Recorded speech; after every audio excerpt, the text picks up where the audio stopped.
एक बार उधर ही के मुगल राजा आदिल शाह ने मराठाओं के बीच में से इनके पिता को उठा करके जेल में डाल दिया, कारावास दे दिया। और ये बहुत दिन तक सोचने लगे कि क्या करें। और तभी देखिए उसी समय में शाहजहां भी था दिल्ली के अंदर, और शाहजहां भी हालांकि है वो भी मुसलमान और आदिल शाह भी मुसलमान, लेकिन पॉलिटिक्स तो पॉलिटिक्स है ना।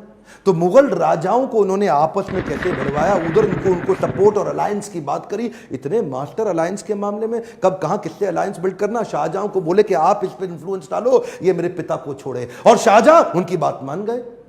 शाहजहां को उन्होंने बोला कि तुम्हारे कई युद्ध होने वाले हैं नॉर्थ में, और उस समय पीछे से अगर तुम्हें यहां से मदद की जरूरत पड़े तो मैं छत्रपति शिवाजी तुम्हारी मदद करूंगा। इसको बोलो आदिल शाह को मेरे पिता को छोड़े, छुड़वा दिया। छत्रपति शिवाजी, इनके लिए युद्ध जीतना जरूरी था, लड़ना भले ही जरूरी ना हो। कई बार तो ये लड़े बिना भी युद्ध जीत जाते थे, यही तो उनकी चतुराई थी। इसे क्या कहते हैं, सामने वाला सरेंडर कर देगा स्वॉर्ड निकाले पहले, स्वॉर्ड निकालने से पहले, surrender before the sword comes out. इनकी बुद्धिमत्ता क्या थी कि ये एनिमी से अलायंस क्रिएट कर लेते थे, जो इन्हें बर्बाद करने आता था वही इनको आबाद करके जाता था। पोर्टफोलियो डाइवर्सिफिकेशन में बड़े मास्टर थे। ये नहीं कि एक ही जगह लगे रहे, साथ साथ पैरेलल लीडरशिप बिल्ड करते थे। उधर कोंकण कोस्टलाइन के पास में जो आज का गुजरात है, महाराष्ट्र है, आज का गोवा है, आज का नीचे तक कर्नाटक है, ये पूरी कोस्टलाइन पे इन्होंने एक नेवी बिल्ड करी, नेवी की सेना, समुद्री सेना को तैयार किया। एक्चुअली छत्रपति शिवाजी को फादर ऑफ इंडियन नेवी भी बोला जाता है। और एक और बात आप सीखते हैं, preparation of scenario analysis. Scenario analysis का मतलब क्या है,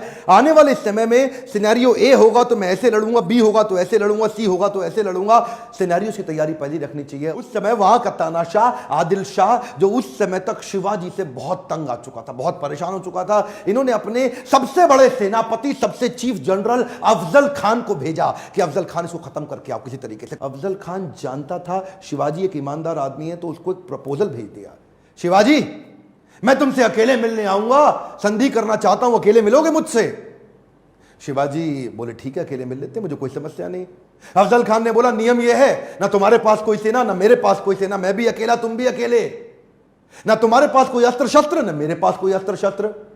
अफजल खान जानता था छत्रपति शिवाजी एक बड़े ईमानदार व्यक्ति हैं, हां बोल देंगे तो ऐसे ही बिना शस्त्र के खड़े भी हो जाएंगे। उनसे 2.5 गुना लंबा चौड़ा अफजल खान आकर के गले मिलने लगा शिवाजी से। अब छोटे से शिवाजी, और पीछे से खंजर निकाल करके पीठ में घुसा दिया।